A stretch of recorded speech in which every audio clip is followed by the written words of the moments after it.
Hi everyone, bonjour à tous and welcome back to my channel.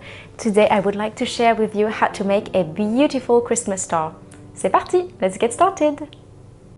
We are going to start by tracing a circle and its radius with a compass, a ball or a pan. We are going to cut our little cake into 5 identical pieces, that is dividing our 360 degrees into 5 72 degrees pieces. If you don't own a compass, there are many free templates online for you to download, or you could leave me a comment if you'd be interested to learn how to trace a 5-pointed star with a ruler only. Now we are going to join the tips together 2 by 2. As shown on screen, I don't join a tip with its immediate neighbor, but with the following one instead. Otherwise we wouldn't be tracing a star, but a pentagon. It would be pretty, but not for today. Obviously, you are free to choose the size of your star, and if you feel like sewing a whole constellation, I recommend you trace your template on a cardboard. Now for the fabric, be as creative as you want, maybe staying away from too stretchy materials. I have this pretty shiny scrap of fabric for the front, and for the back I'll use plain cotton.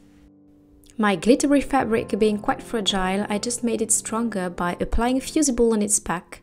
But feel free to skip this step. Make sure though that your front and your back pieces are wide enough to contain your star, with some extra space to add the seam allowance. On the back of one piece, we are now going to trace the shape of our star. To make it very precise, I only make strategic marks, the tips and the hollow corners. Then, we just need to join these points with a ruler to obtain a crisp and clean star on the fabric. Now place both pieces right sides together and pin.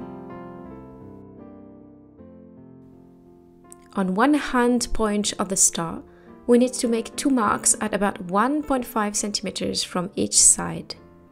Then, starting at the first and finishing at the second mark, we are going to sew our star.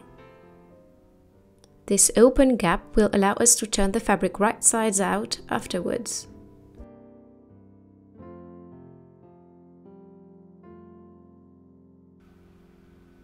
Start your sewing with a few back and forth stitches to make it strong, and I'm going to do the same at every corner of the star, since we will thin out the seam allowances at these places later. Take your time, savor December, and sew straight with short stitches, otherwise your star will be funny looking. Also, once you reach a pointy head, lift your presser foot up, pivot your fabric, and make sure that you are placed on the tip of the head exactly.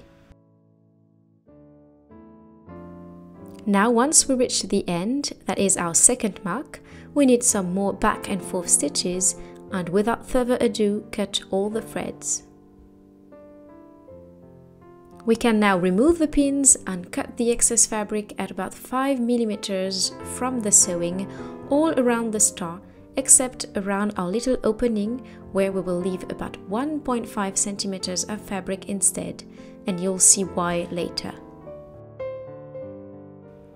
By the way, with the excess fabric we could sew a few snowflakes, but let's remain focused.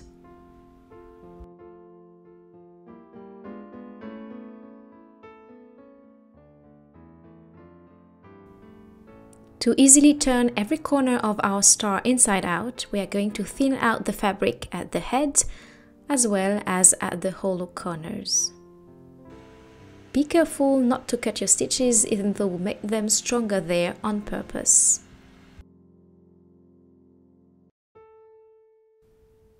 So the heads are cut, the corners are cut, and we did not forget to leave some extra fabric around the opening. It's time to turn the star on its shiny side.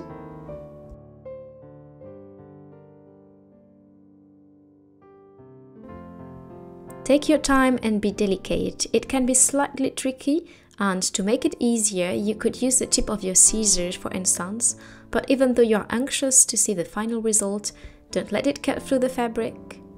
It's time now to turn the opening fabric inside as well. You'll see how easy that is since we left plenty of material to work with. And before closing it with a few hand stitches, we are going to copiously feed our star to make it round and happy. Also, don't run to your local fabric store to buy some sort of filling, simply recycle some leftover fabric scraps, making sure to cut them into tiny pieces before. My star was delighted to eat some leftovers of my wedding dress lining with some bits of my bedding set fabric on the side. Both tutorials are linked in the description box, by the way. And since we touched the subject, let me know in the comments if you would be interested to watch a video where I suggest some simple ideas and projects to recycle your leftover fabric scraps.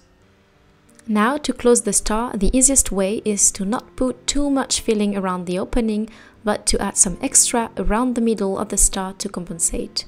We will even it out later when the opening will be safely closed, thanks to a few invisible hand stitches.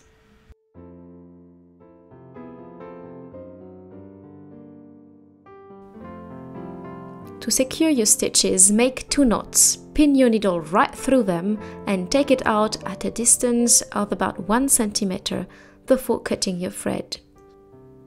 Now a little massage to spread out the filling evenly and to put your star in a good mood, of course, so she'll shine and dazzle her way to Christmas.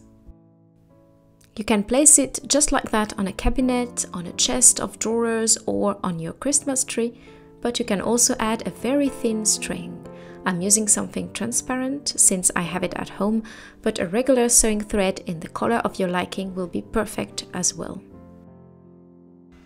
Also, feel free to attach it where you want. The placement of your thread, at a head, in a corner and so on, will affect the way your star is oriented once it's hanged.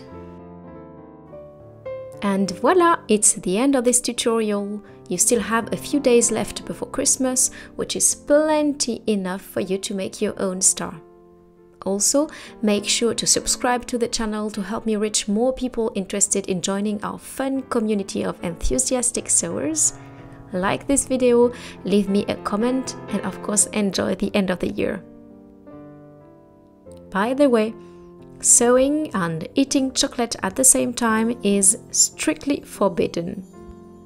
Alright, bye bye! À bientôt!